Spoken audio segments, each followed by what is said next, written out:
Hi, GCC. Pastor Billy here with another daily devotion today, ending our week. And this is daily devotion number 20. Already have done 20 of these. That's crazy to think about. So we are 4 weeks into this now, doing this. We've been going through the Gospel of John, and we are starting on John chapter 7 today. We'll be doing this for a few days. Weekend, we take a break from devotionals, so if you haven't caught up, you can catch up during that time. And then Sunday, we'll be sharing a message as well called Why Worry. And so hopefully you'll check that out. Hope you guys are all doing well. And let's get into John chapter 7, okay? So we read John chapter 6. Jesus has that discussion with all the thousands of people that were following him. And it turns bad where many of them, because of his teachings, walk away. Many of his disciples walk away from Jesus. And now we're going to pick up in John chapter 7. After this, Jesus went around in Galilee. He did not want to go about in Judea because the Jewish leaders there were looking for a way to kill him. But when the Jewish festival of tabernacles was near, Jesus' brothers said to him, "Leave Galilee and go to Judea, so that your disciples there may see the works you do. No one who wants to become a public figure acts in secret. Since you are doing these things, show yourself to the world." For even his own brothers did not believe in him. Therefore Jesus told them, "My time is not yet here. For you any time will do. The world cannot hate you, but it hates me because I testify that its works are evil. You go to the festival. I'm not going up to the festival because my time has not yet fully come."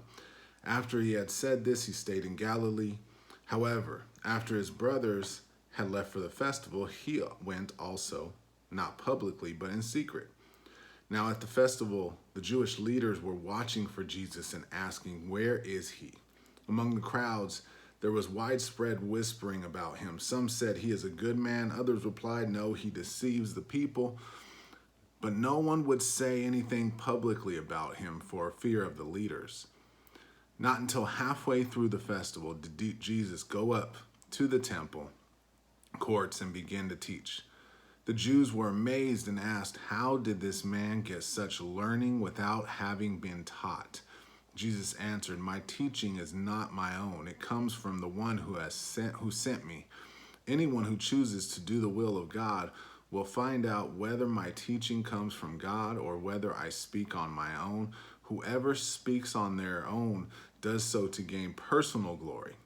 But he who seeks the glory of the one who sent him is a man of truth. There is nothing false about him. Has not Moses given you the law? Yet not one of you keeps the law. Why are you trying to kill me?" "You are demon-possessed," the crowd answered. "Who is trying to kill you?" Jesus said to them, "I did one miracle, and you are all amazed. Yet because Moses gave you circumcision, though actually it did not come from Moses, but from the patriarchs, you circumcise a boy on the Sabbath. Now if a boy can be circumcised on the Sabbath, so that the law of Moses may not be broken, why are you angry with me for healing a man's whole body on the Sabbath? Stop judging by mere appearances, but instead judge correctly." Okay, so let's talk about what happens here. Jesus is the festival of the tabernacles is going on, and Jesus's brothers go to him and say, "Hey, why don't you go to the festival and show yourself, show the amazing things you're doing?" It seems like they're almost saying that sarcastically when we read this, because in verse 5 it says, "For even his brothers did not believe in him." And they're saying things like, no one who wants to become a public figure acts in secret. And they think Jesus has maybe these motives of becoming a public figure, where that wasn't Jesus's motives. So even Jesus's own family didn't quite understand who he was and what he was doing. And his brothers are telling them this. Jesus knows that the Jewish leaders want to kill him by this point, because they're still upset that he healed the paralyzed man on the Sabbath that was by the pool a few chapters ago, John chapter 5. where Jesus told him to get up and walk, and the man was healed, and they got upset because it was on the Sabbath. And so Jesus knew they wanted to kill him, so Jesus tells his brothers that he's not going. He says, no, I'm not going to go. You guys go. And again, it shows that he was very specific on timing again here, because he says, not yet my time. And he probably feared that if he went, the reaction that we would later see when he came during Passover may happen, where people would, and really the events that led to his crucifixion would happen. And so he was very particular in waiting on the right time for things.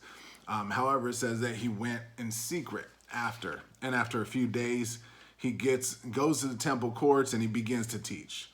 And at this point, Jesus is well known. He's becoming well known. His miracles, word of, gossip, people are talking about him, and people are having different opinions about him. Some people think he's great. He's a good person. He's doing amazing things. Others believe he deceives. And it's interesting because thousands of years later, and there's people with the same opinions, all different opinions about Jesus. It's always an interesting thing, because people are always very opinionated about Jesus, and people have very different opinions about him. And so today, even, we can go places, and while we believe that he's the Son of God and we know what he's done for us, others believe very differently and see it as someone who may have deceived people, or not even a real person. And so we still see those things today.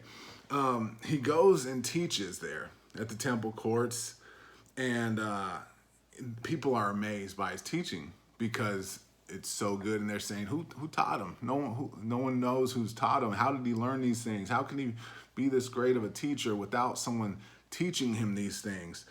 And the leaders are there, and Jesus points out their hypocrisy of them wanting to kill him because he healed this man on the Sabbath. And he points out that they are okay with they are okay with circumcising a boy on the Sabbath, but they're not okay with a man's whole body being healed on the Sabbath. And he's pointing out this hypocrisy, and he says something at the very end, the very last verse, which I think really sums up this whole passage that we read. In verse 24, when he says, stop judging by mere appearances, but instead judge correctly. And I think that's the takeaway today from this whole thing, is for us to to judge correctly. Now, the big saying for Christians is don't judge at all.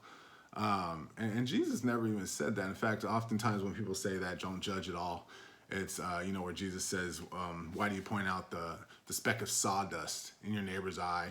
Yeah, ignore the plank in your own eye. But after that, he said, first remove the plank, and then you can see clearly on how to help someone remove the speck of dust from their eye. And so there's different ways of judging. And what he is saying is don't stop judging by mere appearances, and instead judge correctly. And when you see in this passage what has happened here, there's a lot of judgment going on based off of appearances. Jesus' brothers judged him based off of the appearances of things, of what they thought he was, of what they knew him to be. Probably they're based off of their feelings and emotions, and being family, and thinking, man, he's not the Messiah, and he's just trying to do this. And sometimes family can be the harshest judges when we really look at it. They can be the biggest critics sometimes because they know us so well. And we see that here. They're judging based off of their appearance, but based off of their feelings, emotions. And we see it with the Jewish leaders as well, who they were judging based off of their preference of the way things should be done, based off of, the way they believed things to be. They were judging based off of that. Jesus healed a man on the Sabbath. Can't get over this. 2 chapters later, we're still talking about this because this was such a big deal that he healed that man. And they are judging him based off of that, when the reality of that was a good thing that had happened. And so Jesus is saying, judge correctly. And correctly judging is godly judgment, is judging from a godly perspective and looking at those things. And so I think today, as we read this, as we think about this today, think about ourselves. 'Cause I think we're very flawed in this as far as we judge based off of our perspective. We judge based off of oftentimes our emotions, our feelings, and we judge a lot of times based off of appearances. We can judge people based off of appearances. We can judge the world around us based off of appearances. And so my encouragement today is to seek God and seek his word, and then we can know to make correct judgments. Hope you guys have a great day. Have a great weekend, and we look forward to having a great message on Sunday and being able to share a message with you. So God bless you guys.